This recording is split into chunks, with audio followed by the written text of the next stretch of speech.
So today we're going to be talking about sort of the flow state. We're having a chat and discussion about it. And for us, the flow state is really when you lose all sense of time or place and become fully immersed and present in something that you're doing. For me, I'm a basketball player. So when I've been in games and stuff, I've been able to enter it. And yeah, what about for you? For me, music, definitely, for sure. So if I've ever played a concert or a recital, nerves and total focus sort of take over. And those 3 minutes can go by in what seems like a second. It's always felt like this thing that's just happened out of nowhere, but it's something that I think with the right habits you can really create in your life. So we're gonna have a chat today about what the flow state means for us and how it's affected our lives, ways we found at work to make it an actively conscious part of your life. So yeah, for me, definitely being in flow happens the most during sport. You're almost playing, but you don't feel like you're trying. For me, it's basketball. You know, you're shooting the ball or you're moving off ball, you're running towards the basket. It doesn't feel like you're attempting to try and play. It just sort of is happening.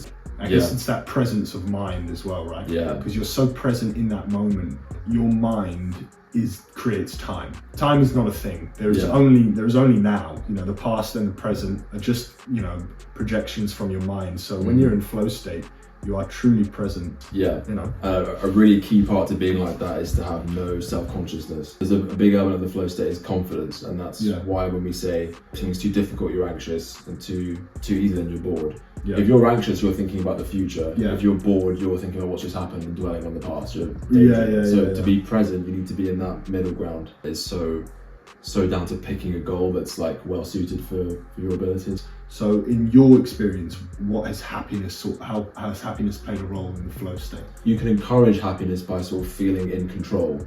Oftentimes I found that happiness in music, not through just playing it, other skills like time management. I've got quite an overwhelming schedule of music stuff week to week. There's band stuff, teach the piano students. To keep on top of that and not feel like I'm losing control. Being able to plan that week really well so I know what's coming. Yeah. I don't know if with my experience it's been so much about happiness. I lived in Italy for a year. There were games where I'd have an amazing game and I'd feel like I was in the flow state. But I went into that game genuinely because I was very isolated, feeling actually unhappy. I had one game in particular. I was really missing my family. I was having a hard time, not really making great friends with the locals, with the Italians.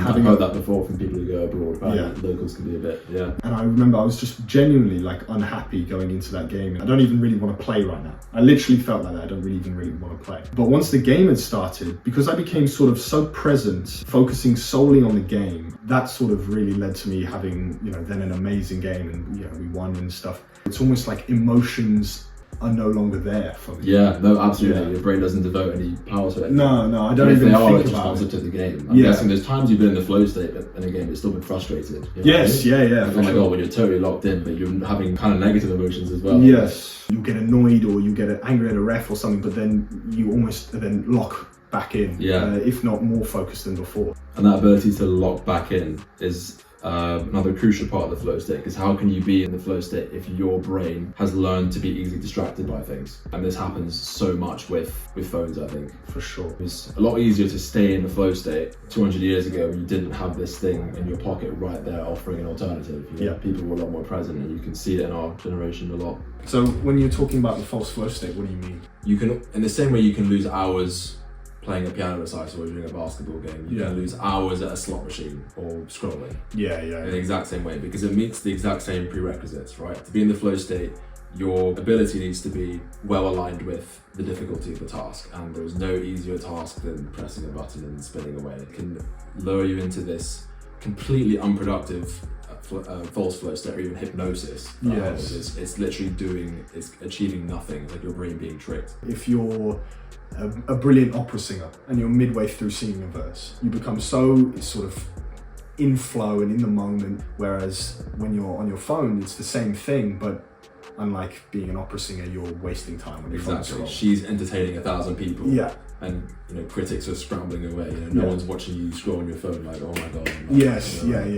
Not that necessarily all content is unproductive. There's definitely times when consuming content and gaining knowledge is a good thing, but how much realistically are you doing that? I reckon less than 10%. Exactly. And those apps that you're consuming content on are literally designed thousands of hours have gone into those so that they will distract you and keep you on the app for as long as possible. You know, if you watch one video about how to make money in your 20s, how to make £10,000 a month in your early 20s, I guarantee for every one of those videos, you will see at least 5 videos being some, you know, brain rot about skibbity. You know, something like that. something absolutely ridiculous. You know? We know the language of the younger generation. It's not even just that it affects your focus in the moment, also that constant pull towards an alternative option. So actually, it can ruin your ability to get into a real flow state. So it's a pretty vicious cycle. If you were using something like your phone, it's different to playing a game of basketball because you have to open your phone to do certain things. You have to expose yourself to that initial stimulus when you open your phone.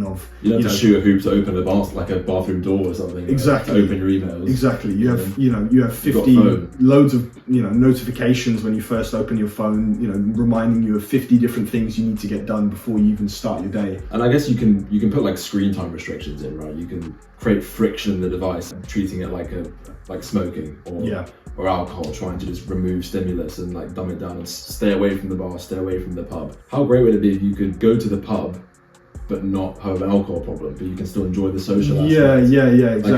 Like it's almost like giving up. It's like, no, I can't hack it. That's stimulus is too much for me. So why think the same with the phone? You know, it has so much potential. You know, it's the way the world's moving. We're like sort of relying on them more and more, I think, just to stay on the same level as everyone else. The people who get there first are going to be the ones doing well in the next 20 years. There's so many different avenues that a phone is brilliant in, right? There are genuinely people in third world countries today that make thousands of dollars from their phone every month. From a phone, not from a laptop or anything, but from their phone. Yeah, you can TikTok shop. Yeah, TikTok people shop. Literally sit and post 4 ads a day for crap products and they make a living out of that. But then you also get the other end of the spectrum, which is sadly the 80% of us. You've got a kid at university whose screen time for the last 3 days has been 8 hours on TikTok, right? Over 3 days, and that's not uncommon. That's not crazy. But if you say it like that out loud and you say to them, look, right, where do you want to be? So this is a random person on the street, and they tell you, oh, you know, I want to be an artist or something. Yeah, it sounds great. Okay, what if 10 of those 16 hours you spend a week on social media, you're painting? And we have 9 to 5. Yeah. 8 hours sounds like, oh, it's a third of my day. No, it's like 80% of your day. You only have so much time to do what you need. 8 hours of screen time is crazy. It's completely normal. I was looking at it yesterday, something like 40% of people our age, was 2021, meet the criteria for phone addiction. And I would say it's higher. Yeah, if you went to most people now, especially sort of in that 18 to 40 age range, and you said, okay, give me your phones, no phones for a week, the vast majority would struggle heavily. Oh my God, for sure. Heavily. Even people who aren't addicted because we bloody need them. Yeah, exactly. Can I go a week without my phone right now? Absolutely not. Yeah. My life would for a week fall apart. And it's because you need it so much that it's the perfect tool for distractions to come through, for people to make money. It's like, exactly. What better place to advertise something than the thing everyone needs and uses every day? Yeah. And it's so easy, right? Like if you just swipe down and all these different apps or all of these different notifications, it's so easy to just go from being on your rota or calendar, looking at which piano lessons you have to, right, click on that, okay, now I'm on Instagram. And as soon as you do that, that sort of small trigger for your mind, you're then sort of feeding off of dopamine. So it's definitely, it's you know, so multifaceted and so important for people to really look at in their lives, because it's such a tool that people do use really well, but do also use really poorly. You know, it's that duality. I want to use my phone to help myself in this life. I don't want to let it sort of take away from my true capabilities. And that's hard. Yeah, you got to be deliberate about it. Yeah. If you keep trying harder to get off it, you keep trying to put it down, you get frustrated and you give up. And you're sort of like making yourself feel guilty, right? As well. Yeah, it creates negative emotion in your life to no avail. You aren't going to win. Or you can make the task easier, get a screen time blocker, or create friction in your phone so you can't use it to its best capability and you actively fear it and cut it out of your life. Yeah, okay, I mean, you've gotten there, but there's so much you're missing out on. Hello. Bear with. If you change the way you look at your phone, rather than being this evil sickness in your life that needs to go, and you look at it as something that can really help you. You need to change the way your phone works, basically. It's a flawed tool. If you're using a phone that is set up in a way where it's extremely cluttered, which sadly is most of us, right? Yeah. You've got apps on that phone, some that are really good, but then you also have other apps on the exact same phone, very easily accessible. You've got to sift through them to find what you want. So Exactly. It's like, same as an alcoholic. Can you go to the fridge and get something for me downstairs? And on the way down, they pass like a wave of vodka bottles. It's like of course you can't quit alcohol. Yeah.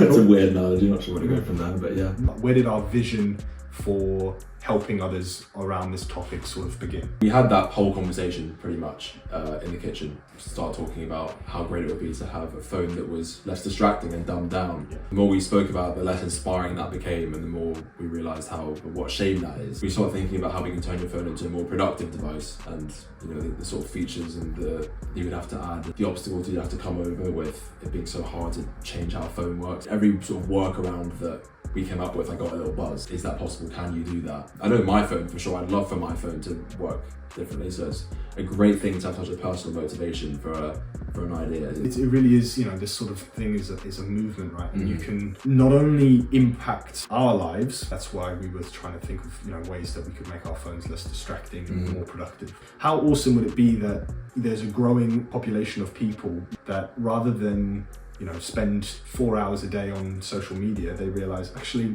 this isn't a good way to spend time, which I think most people do realize. Everyone hates their phone secretly. Yeah. Ask anyone our age what do you think of their phone, they say, oh, I can't stand it. Yeah. Terrible relationship with it. Yeah. In turn, you'll help yourself. Yeah, sharing it and letting it go out and come back as something that everyone is given feedback on and tweaked and added and changed. It's like karma just literally brings it right back to you again. Yeah. It's one of the laws of nature, I think. And how we came up with the ideas for it was so I've spent a lot of my time sort of trying to figure out how I can become a better basketball player. Over the course of the years, I had tried loads of different techniques myself. I had tried Pomodoro timers for studying, app blockers on my phone. I had tried different restrictions on my phone. I had tried loads of different things to basically make use of my phone as good as possible. I had deleted apps. I put grayscale on my phone. But sadly, what I realized from doing that is that, you don't want a phone that looks completely grey. A phone that has some color here and there will actually help you in ways because you know where to press or how to get things done or what pieces of information are important. And the same goes for app restrictions, right? Sometimes I actually need to go onto an app even though I've put a restriction on it earlier. That combined with trying to get ahead with basketball has led to me sort of coming up with these main features. You've got time blocking, you've got screen time visualization, goal setting, and then you've got the minimalist launcher, which are all separate features, which I'm sure we'll do a video about in the future. These things are all there in flashes, right? You're not inventing anything new, but you're taking these things that are sort of scattered throughout your life that you have to actively go and find, and you're putting them on the thing that's always right there while also trimming off the fat. You're literally making your device more productive. Yes. Overall, while also making it way less unproductive. Yeah. There are great time blocking apps. There's great apps for limiting your screen time. There's certainly apps to help you achieve your goals rather than trying to attack little things that are wrong with the phone and trying to fix there. If you just think, what ingredients do we have? Build it from the ground like up, a reset organically. almost. Yeah.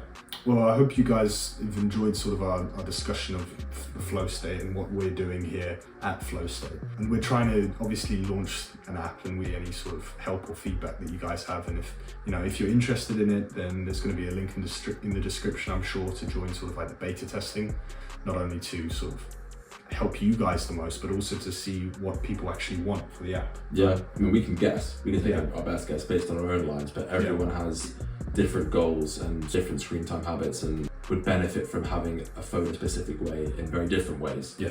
So please do us a solid. Thank you.